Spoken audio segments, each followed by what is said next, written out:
ஆண்டவர் இயேசு கிறிஸ்துவின் நாமத்தினாலே உங்கள் யாவருக்கும் இணைமான வாழ்த்துக்கள். இந்த ஞாயிற்றுக்கிழமையிலே கூட கர்த்தர் நமக்கு கொடுக்கிற வார்த்தை ஏசாயா தீர்க்க தரிசன புஸ்தகத்திலே 45வது அதிகாரத்தில் 2வது வசனம். நான் உனக்கு முன்னே போய் கோணலானவைகளை செவ்வியாக்குவேன். ஆண்டவருக்கே மகிமை உண்டாவதாக. கர்த்தர் இன்றைக்கும் கூட நம்மை பார்த்து சொல்லுகிறார், நான் உங்களுக்குமாக கடந்து போக போகிறேன். நான் உங்களுக்குமாக கடந்து சென்று உங்கள் வாழ்வில் காணப்படுகிற எல்லா விதமான இடையூறுகள், இடைஞ்சல்கள், எல்லா விதமான கோணலான காரியங்கள் எல்லாவற்றையும் நான் சீர்படுத்த போகிறேன், ஒழுங்குபடுத்த போகிறேன் என்று கர்த்தர் சொல்லுகிறார்.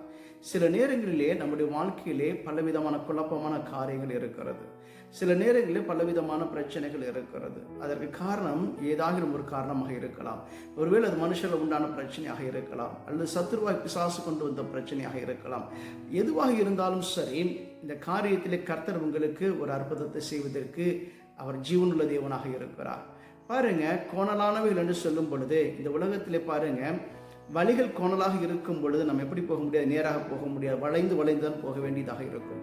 ஆனால் வளைந்து போகும் பொழுது நம்ம போய் சேர வேண்டிய டெஸ்டினேஷன், அதாவது நம்ம போய் சேர வேண்டிய இடத்துக்கு வெகு நேரமாக மாறிவிடுகிறது. ஆனால் அதே நேரத்தில் பாருங்க, நேர் வழியாக கடந்து போகும் பொழுது நாம் போய் சேர வேண்டிய பாதையானது வெகு சீக்கிரத்திலே போய் சேர்ந்து விட முடியும். பாருங்க, கோணலானவைகள் என்று சொல்லும் பொழுது இன்னொரு காரியத்தை நான் உங்களுக்கு காண்பித்துக் கொடுக்க விரும்புகிறேன். ஏசாயா தீர்க்க தரிசன புஸ்தகத்தில் 27வது அதிகாரத்தில் 1வது வசனத்தை வாசிக்கிறேன். அக்காலத்தில் கர்த்தர் லிவியாதான் என்னும் நீண்ட பாம்பை, லிவியாதான் என்னும் கோணலான சர்பத்தியை கடிதும் பெரிதும் பலத்ததுமான தமது பட்டயத்தால் தண்டிப்பார் என்று எழுதப்பட்டிருக்கிறது. பாருங்க, ஆண்டவருக்கு ஸ்தோத்திரம். இந்த இடத்தில் ஆண்டவர் சொல்லுகிறார், லிவியாதான் என்கிற கோணலான சர்பம். பாருங்க, சர்பத்தினுடைய வழிகள் எப்படி இருக்கிறதா, அது கோணலாகத்தான் இருக்கும். ஒரு நாள் என்ன பண்ண முடியாது, சர்பத்தால் நேராக நடந்து போகவே முடியாது. பாருங்கள், நீங்கள் சர்பத்தை பார்க்கும் பொழுது அது எப்படி ஓடுகிறது என்று சொல்லி பார்க்கும் பொழுது அது எப்படி போகுமா, வளைந்து நெளிந்து தான் போக முடியும். அதான் நேராகவே போக முடியாது. ஏனென்று கேட்டால் அந்த சுவாபமே அதுதான். சர்பத்தை நான் தண்டிப்பேன் என்று சொல்லுகிறார். ஏன் அந்த சர்பத்தை தண்டிக்கப்பட வேண்டும் என்று சொல்லும் பொழுது அவனுடைய வழிகள் கோணலானவைகளாக இருக்கிறபடினாலே அது தண்டிக்கப்படுகிறது. அது யாருடைய பட்டயத்தால் தண்டிக்கப்படுகிறதா, கர்த்தருடைய பட்டயத்தாலே தண்டனை பெறுகிறது என்று வேதம் சொல்லுகிறது. வேதம் சொல்லும் பொழுது அது பாருங்க, கர்த்தருடைய பட்டயம் எப்படி இருக்கிறதாம், அது கடிதும் பெரிதும் பலத்ததுமான பட்டயத்தால் அது தண்டிப்பார் என்று எழுதப்பட்டிருக்கிறது. அப்ப ஆண்டவர் அந்த கோணலான சர்பத்தை அப்படியே விடுகிறவர் அல்ல, அந்த கோணலான பிரச்சனை அப்படியே விடுகிறவர் அல்ல, அது நிமித்தம் வருகிற போராட்டத்தை அப்படியே கண்டு காணாதவர போல இருக்கிறவர் அல்ல. அந்த கோணலான சர்பத்தை என்ன செய்வாராம், கர்த்தர் தம்முடைய பட்டயத்தால் தண்டிக்கிறார் என்று எழுதப்பட்டிருக்கிறது. அப்ப அது பட்டயத்தின் மூலமாக ஆண்டவர் தண்டிக்கும் பொழுது அதை துண்டித்து போடுகிறார் என்று அர்த்தமாக இருக்கிறது.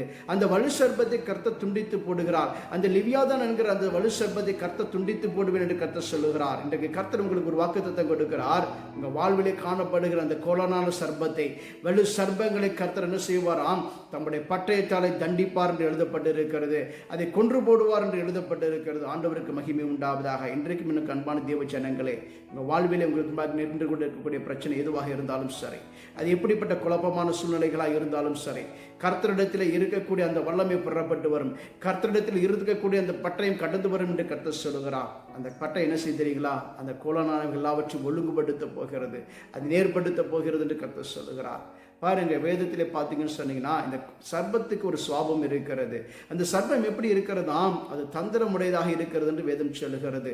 பாருங்க, ஆதியாகம புஸ்தகத்திலே 3வது அதிகாரத்திலே வாசிக்கும் பொழுது அந்த இடத்துல சர்பம் என்ன செய்கிறது பாருங்க, ஏவாள் தனிமையாக இருக்கும் பொழுது அவளிடத்தில் வருகிறது, வந்து அவளை தந்திரமாய் மயக்கி பேசுகிறது. என்ன கேட்கிறது பாருங்க, இந்த தோட்டத்தில் இருக்கக்கூடிய சகல விருட்சத்தின் கனி நீ சாப்பிட வேண்டாம் என்று ஆண்டவர் சொன்னாரா என்று சொல்லி கேட்கிறது. பாருங்க, அது தந்திரமான ஒரு கேள்வியை கேட்கிறது. தந்திரமான ஒரு வார்த்தையின் மூலமாக அவளை மதிமயக்க முற்படுகிறதை நம்ம பார்க்க முடிகிறது. என்ன கேள்வி கேட்குது பாருங்க, இந்த தோட்டத்தில் எல்லா கனியும் இருக்குது, எல்லா விருட்சங்களும் இருக்குது, எல்லா கனிகளும் இருக்குது, எல்லா கனியும் நீ சாப்பிடக்கூடாதுன்னு சொல்லி ஆண்டவர் சொன்னாரான்னு கேட்குது. பாருங்க, ஒரு குறிப்பிட்ட வார்த்தை மாத்திரம் சொல்லி கேட்கல, எல்லாத்தையும் சாப்பிட வேண்டாமான்னு சொன்னாரான்னு கேட்குது. அப்போ உடனே அவர் சொல்லுகிறார், இல்லை, இந்த தோட்டத்துக்கு நடுவில் ஒரே ஒரு விருட்சம் இருக்கிறது, அது நன்மை தீமை அறியத்தக்க விருட்சம் என்று சொல்லி அதற்கு பெயர். அந்த விருட்சத்தின் கனி நீ சாப்பிட வேண்டாம், அது நீ சாப்பிடுகிற நாளிலே சாகவே சாவா என்று ஆண்டவர் இடத்தில் சொல்லியிருக்கிறார் என்று சொல்லி என்ன சொல்லிச்சு, சர்பத்தினிடத்திலே ஏவாள் சொல்லுகிறார். அப்ப பாருங்க, அந்த இடத்திலே சர்ப்பமானது ஏவாளை வஞ்சிக்கிறபடியாக பேசுகிறதை பார்க்க முடிகிறது. என்ன சொல்றது பாருங்க, நீ அதை சாப்பிடுகிற நாளிலே நீ தேவர்களைப் போல மாறிவிடுவாய், நீ நன்மை தீமைகள் எல்லாவற்றையும் அறிந்து கொண்டு தேவர்களைப் போல மாறிவிடுவாய். அதனால தான் ஆண்டவர் சொல்லியிருக்கிறாரு, அதை நீ சாப்பிடக்கூடாது சொல்லியிருக்கிறான்னு சொல்லி அந்த இடத்திலே வஞ்சகமான விதையை அவருடைய இருதயத்திலே விதைக்கிறது நம்ம பார்க்க முடிகிறது. அந்த வார்த்தைக்கு பாருங்க, ஏவாள் செவி கொடுத்து விடுகிறாள். ஏன் செவி கொடுக்கிறான்னு சொன்னால், அவள் சொன்ன அந்த பொய்யை நம்பி விடுகிறாள். அந்த வஞ்சகமான வார்த்தைகளை, இந்த தந்திரமான வார்த்தைகளை நம்பி அதற்கு இடம் கொடுத்து விடுகிறாள். பாருங்க, அவள் உடனே எடுத்து என்ன பண்றாளா, அந்த கனியை புசிக்கிறாள். நன்மை தீமை கனியை புசித்து அதன் நிமித்தமாக பாருங்க, அதுக்கப்புறம் தான் இந்த உலகத்தில் மரணம் என்பது வருகிறது, சாபம் என்கிறது வருகிறது. நீங்கள் ஒரு நாளும் தேவனுடைய வார்த்தை அசட்டை செய்யாதிருங்கள், தேவனுடைய வார்த்தை புறம்பே தள்ளாதிருங்கள் என்று கர்த்தர் சொல்லுகிறார். கர்த்தர் உங்களை பார்த்து சொல்லுகிறார், தேவனுடைய வார்த்தைகள் எப்படி இருக்கிறதா, அது மண் குகையிலே 7 தரம் புடமிடப்பட்ட வெள்ளி கொப்பான சுத்த சொற்களாக இருக்கிறது என்று எழுதப்பட்டிருக்கிறது. கர்த்தருடைய வார்த்தைகள் அது பரிசுத்தமான வார்த்தைகள், அது நீதியுள்ள வார்த்தைகள், அது உண்மையுள்ள வார்த்தைகள், அது ஜீவனுள்ள வார்த்தைகள், அது மாறாதவைகளாக இருக்கிறது. பாருங்க, கர்த்தர் உண்மையான வார்த்தைகளை தான் சொன்னார். நீ அதை சாப்பிடுகிற நாளிலே சாகவே சாவா என்று சொல்லி ஆதாமிடத்திலே சொல்லியிருந்தார்.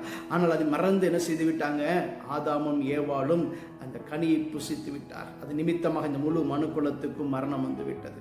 பாருங்க, சாபம் என்பது இந்த உலகத்தில் வந்து விட்டது. ஆனால் இந்த காரியத்திலிருந்து விடுதலை ஆண்டவர் ஏற்கனவே வைத்திருந்தார். என்ன பாருங்க, அந்த இடத்திலே பாருங்க, அந்த ஏதேன் என்கிற தோட்டத்துக்கு நடுவிலே ஒரு ஜீவ விருட்சத்தின் கனி ஆண்டவர் வைத்திருந்தார். ஆண்டவருக்கு மகிமை உண்டாவதாக.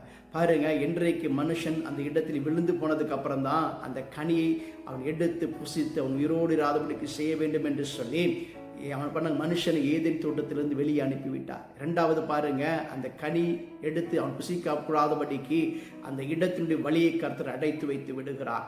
அந்த இடத்தில் சுடரொளி பட்டயத்தை கர்த்தர் வைத்து விடுகிறார் என்று எழுதப்பட்டிருக்கிறது. அப்ப பாருங்க, இவ்வளவு காலமா அவன் நினைச்சிருந்தானா, மனுஷன் நினைச்சிருந்தானா, அவன் ஜீவ விருட்சத்தின் கனியை எடுத்து புசித்திருக்க முடியும், புசித்து அவன் என்னென்றைக்கு உயிரோடு கூட இருந்திருக்க முடியும். ஆனால் கர்த்தர் அந்த கனி அவனுக்கு விலக்கி வைக்கவே இல்லை என்று வேதம் சொல்லுகிறது.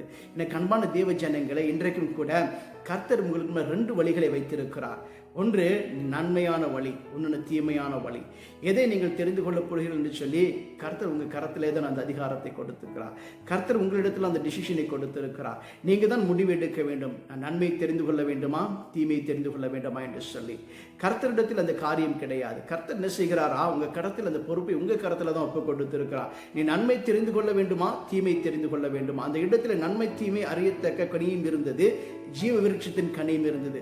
ஒருவேளை நீ நன்மை தீமை அறியத்தக்க கனி சாப்பிடுவாய் என்று சொன்னால் அது என்ன செய்யுமா, உன்னை மரணத்துக்கு நேராக கொண்டு போகும். ஆனால் ஜீவ விருட்சத்தின் கனி நீ அன்றைக்கு சாப்பிட்டு இருப்பாய் என்று சொன்னால் அது என்ன செய்திருக்கு தெரியுங்களா, உங்களுக்கு நித்திய ஜீவனை கொடுக்கிறதாக இருந்திருக்கு. ஆதியாகம புஸ்தகத்திலே 3வது அதிகாரம் 15வது வசனத்தை கடைசி பதிவை வாசிக்கிறேன் பாருங்க. அவர் உன் தலை நசுக்குவார், நீ அவர் குதிங்காலை நசுக்குவாய் என்றார். பாருங்க, இந்த இடத்தில் இயேசு கிறிஸ்து இந்த உலகத்தில் வெளிப்படுவது குறித்து எழுதப்பட்டிருக்கிறதை பார்க்க முடியும். இயேசு கிறிஸ்து ஏன் வெளிப்பட வேண்டும் என்று சொன்னால், இந்த உலகத்தில் இருக்கக்கூடிய முழு மனு குலத்தை மீட்கும்படியாய், இந்த உலகத்தில் இருக்கக்கூடிய மனுஷன் செய்த பாவத்திலிருந்தும் சாபத்திலிருந்தும் இந்த உலகத்தை மீட்க வேண்டும் என்று சொன்னால் இயேசு கிறிஸ்து என்கிற இரட்சகர் இந்த உலகத்திலே பிறக்க வேண்டும். அவர் பிறந்து தம்முடைய ரத்தத்தை என்ன பண்ணுமா, சிந்த வேண்டும் என்று சொல்லி வேதம் நம் காண்பித்துக் கொண்டிருக்கிறது. பாருங்க, அவர் உன் தலை நசுக்குவார் என்று எழுதப்பட்டிருக்கிறது. அந்த பொருள் என்னவென்று சொன்னால், சர்ப்பத்தின் தலையை இயேசு கிறிஸ்து நசுக்குவார் என்பது பொருளாக இருக்கிறது. இயேசு கிறிஸ்து சிலுவையில் வெற்றி சிறந்திருக்கிறார். ஆமென். இன்றைக்கும் பாருங்க, வாழ்க்கையில் சொல்லுகிற ஒரு அற்புதமான ஒரு வார்த்தை என்னவென்று சொன்னால், இயேசு கிறிஸ்து தாமே இன்றைக்கு நமக்காக சிலுவையிலே ரத்தத்தை சிந்தி இருக்கிறார். அதன் மூலமாக சிலுவையிலே பிசாசை ஜெயம் கொண்டு இருக்கிறார். அது நிமித்தமாக தான் இன்றைக்கு நமக்கு என்ன வந்திருக்கிறது, மீட்பு வந்திருக்கிறது, ரட்சிப்பு வந்திருக்கிறது, உங்க பாவத்திலிருந்து விடுதலை வந்திருக்கிறது என்று சொல்லி கர்த்தர் சொல்லுகிறார். வெளிப்படுத்த விசேஷம் 2வது அதிகாரம் 7வது வசனத்தை நான் வாசிக்கிறேன். ஆவியானவர் சபைகளுக்கு சொல்லுகிறதை காதுள்ளவன் கேட்க கடவன். ஜெயம் கொள்ளுகிறவனோ அவனுக்கு தேவனுடைய பரதீசின் மத்தியில் இருக்கிற ஜீவ விருட்சத்தின் கனியை புசிக்க கொடுப்பேன் என்று எழுது. பாருங்க, ஆவியானவர் சொல்லுகிற ஒரு வார்த்தை என்னவென்று சொன்னால், இன்றைக்கு காதுள்ளவர்கள் கேட்க கடவர். யாருக்கெல்லாம் காது இருக்கோ அவங்களாம் கேளுங்கன்னு சொல்லுகிறார். என்ன சொல்லுகிறார் பாருங்க, ஜெயம் கொள்ளுகிறவன் எவனோ அவனுக்கு ஜீவ விருட்சத்தின் கனியை புசிக்க கொடுப்பேன். பரதீசுக்கு மத்தியிலே தேவன் வைத்திருக்கிறார். இப்ப அந்த கனி எங்க இருக்குன்னு கேட்டீங்கன்னா, பரதீஸ் என்கிற இடத்திலே வைக்கப்பட்டிருக்கிறது. அந்த கனி யாருக்கு புசிக்க கொடுப்பாராம், ஆண்டவரை சார்ந்து கொண்டு, இயேசு கிறிஸ்துவின் நாமத்தை சார்ந்து கொண்டு அவருக்கு பிரியமாய் அவருடைய சித்தத்தின்படி செய்கிறவர்களுக்கு மாத்திரம்தான் அந்த கனி கொடுக்கப்படும் என்று வேதம் சொல்லுகிறது. அப்போ இயேசு கிறிஸ்து மீது நாமத்தின் மீது விசுவாசம் உடையவர்களாய் அவரை மீது நம்பிக்கை வைத்து அவரை சார்ந்து கொண்டு அவர் மீது பற்றுதலாக இருக்கிறவர்களுக்கு மாத்திரம்தான் அந்த கனி கொடுக்கப்படும். ஜெயம் கொள்ளுகிறவர்கள் அப்படின்னு சொன்னால் தீமையின் மீது ஜெயம் கொள்ளுகிறவர்களோ அவர்களுக்குத்தான் அந்த கனியை கர்த்தர் ஆயத்தமாக வைத்திருக்கிறார். இன்றைக்கு கர்த்தர் உங்களை பார்த்து சொல்லுகிறார், எனக்கு அன்பான தேவ ஜனங்களே, ஆண்டவர் உங்களுக்கு கொடுக்கிற வார்த்தை இதுதான். இன்றைக்கு உங்கள் வாழ்க்கையிலே கர்த்தர் ஜீவனை கொண்டு வர விரும்புகிறார், நித்திய ஜீவனை கொடுக்க விரும்புகிறார். நீங்கள் தேவனை சார்ந்து கொள்ளும் பொழுது மாத்திரம்தான் அந்த ஜீவனுள்ள கனி உங்கள் கரங்களில் கிடைக்கும். அந்த ஜீவனுள்ள வார்த்தைகள் உங்கள் வாழ்க்கையில் கடந்து வரும். அது உங்கள் வாழ்க்கையில் நன்மையை கொண்டு வருகிறதாக இருக்கிறது. கர்த்தர் தாமே இந்த வசனங்களை ஆசீர்வதிப்பாராக. நாம் ஜெபம் செய்யலாம். எங்களை அதிகமாக நேசிக்கிற நல்ல ஆண்டவரே, இன்றைக்கும் ஆண்டவரே உடைய பிள்ளைகளுக்கு 2 விதமான வழிகளை வைத்திருக்கிறீங்கப்பா. நன்மையான வழியும் வைத்திருக்கிறீங்க, தீமையான வழியும் வைத்திருக்கிறீங்க. ஆனால் இன்றைக்கு உடைய பிள்ளைகள் நன்மையை தெரிந்து கொள்வதற்கு கர்த்தர் பிள்ளைகளுக்கு உதவி செய்யும்படி நான் செபிக்கிறேன்ப்பா. தீமையை வெட்டி விலகி ஓடுவதற்கு கர்த்தர் பலன் தரும்படி நான் செபிக்கிறேன். ஆண்டவரே இன்றைக்கு பிள்ளைகளுடைய வாழ்க்கையில் காணப்படும் எல்லா விதமான குழப்பமான சூழ்நிலைகள், தடையான சூழ்நிலைகள், பிசாசு கொண்டு வந்த எல்லா விதமான போராட்டங்கள் எல்லாவற்றையும் கர்த்தர் நீக்கும்படி நான் செபிக்கிறேன். இயேசுவின் நாமத்தினால் ஒரு வெற்றி உள்ள வாழ்க்கை உண்டாகும்படி நான் செபிக்கிறேன். அற்புதங்களை செய்வீராக. இயேசு ஜெபத்தின் நல்ல பிதாவே, ஆமென். God bless you.